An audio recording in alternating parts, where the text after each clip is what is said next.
Shalom everyone, welcome to Bible Night Session. Setelah kita lihat dalam Ester 5 bahwa Tuhan menjawab doa puasa umatnya dengan memberikan Ester hikmat. Kali ini ada mujizat yang realistis kepada Mordekai, mengubah kematian menjadi kejayaan. Sebelumnya, mari kita berdoa.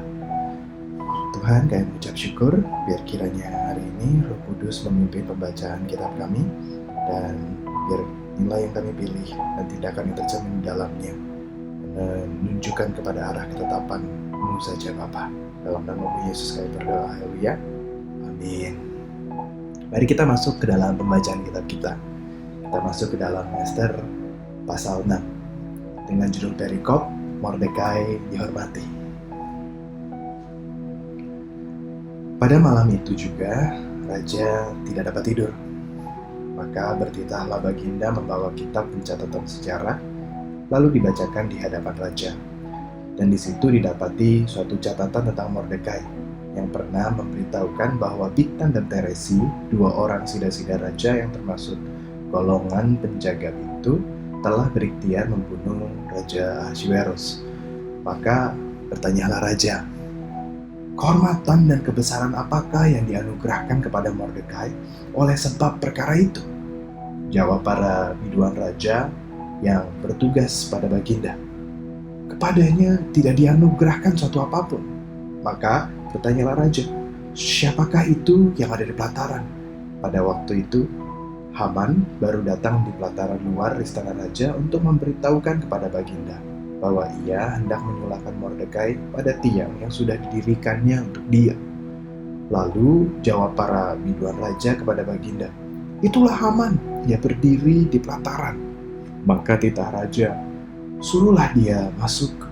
Setelah Haman masuk, bertanyalah raja kepadanya, apakah yang harus dilakukan kepada orang yang raja berkenan menghormatinya?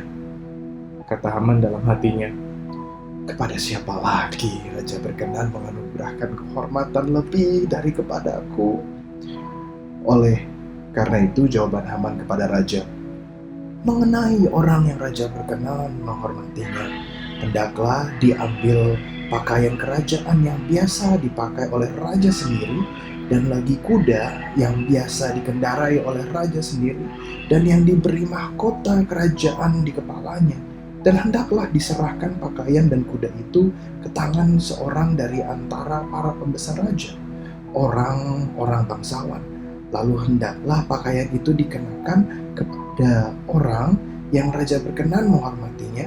Kemudian hendaklah ia diarak dengan mengendarai kuda itu melalui lapangan kota, sedang orang berseru-seru di depannya, beginilah dilakukan kepada orang yang raja berkenan menghormatinya. Maka titah raja kepada Haman, segera ambillah pakaian dan kuda itu, seperti yang kau katakan itu, dan lakukanlah demikian kepada Mordekai orang Yahudi yang duduk di pintu gerbang istana. Sepatah kata pun janganlah kau lalaikan daripada segala yang kau katakan itu. Lalu Haman mengambil pakaian dan kuda itu, dan dikenakannya pakaian itu kepada Mordekai. Kemudian diaraknya Mordekai melalui lapangan kota itu, sedang ia menyerukan di depannya, beginilah dilakukan kepada orang yang raja berkenan menghormatinya. Kemudian kembalilah Mordekai ke pintu gerbang istana raja, tetapi Haman bergesa-gesa pulang ke rumahnya dengan sedih hatinya dan berselubung kepalanya. Dan Haman menceritakan kepada Zeresi istrinya dan kepada semua sahabatnya apa yang dialaminya. Maka kata para orang arif bijaksana dan Zeresi istrinya kepadanya, jikalau Mordekai yang di depannya engkau sudah mulai jatuh adalah keturunan Yahudi, maka engkau tidak akan sanggup melawan dia, malahan engkau akan jatuh benar-benar di depannya. Selagi mereka itu bercakap-cakap dengan dia, datanglah sida-sida raja lalu mengantarkan Haman dengan segera ke perjamuan yang diadakan oleh Ester. Amin untuk firman Tuhan. Ternyata ada sebuah prinsip alami yang muncul dalam pasal ini, bahwa nilai hidup yang kita pilih akan mencerminkan tindakan hidup kita sehari-hari, yang pada akhirnya menentukan arah tujuan hidup kita. Dan ternyata jawaban dari doa puasa umat Allah kepada Mordekai ditunjukkan dalam Ester 6, memberikan sebuah mukjizat yang realistis, bukan yang supranatural. Kali ini kita lihat bahwa ada nilai yang Mordekai pilih, dan akhirnya memunculkan tindakannya sebagai abdi raja untuk melindungi rajanya, menghormati otoritasnya, tanpa meminta imbalan. Dan pada akhirnya, Allah dengan mukjizat yang realistisnya mengarahkan arah hidup Mordekai dari yang tadinya harusnya dia beroleh kematian, justru kejayaan.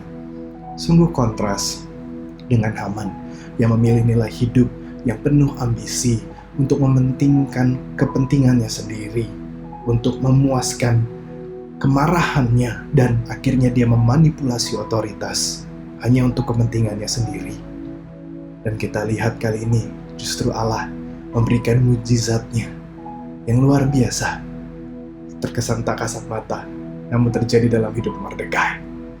Satu pesan yang simpel dan elegan dari pasal 6, bahwa kita harus memilih nilai hidup yang menyerahkan hidup kita kepada Tuhan, bukan menyerahkan hidup kita kepada ambisi pribadi dan kepentingan diri sendiri, namun biar kehendak Tuhan yang jadi dalam hidup kita. Mari kita berdoa. Ku persembahkan hidupku kepadamu Tuhan, untuk kemuliaan ku berikan hidup ini sebagai persembahan yang berkenan padamu.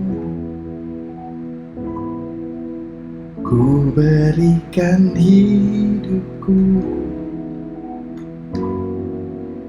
kepadamu Yesusku.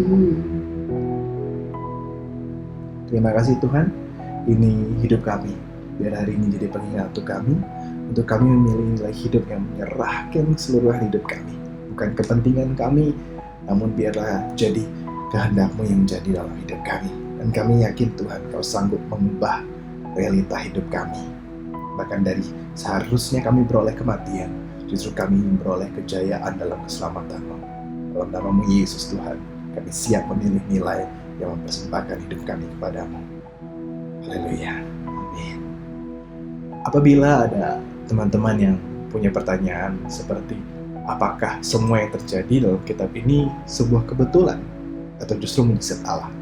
Atau apakah Tuhan sanggup untuk mengubah keadaan walaupun nilai hidup kita salah, seperti nilai hidup yang dipilih Haman?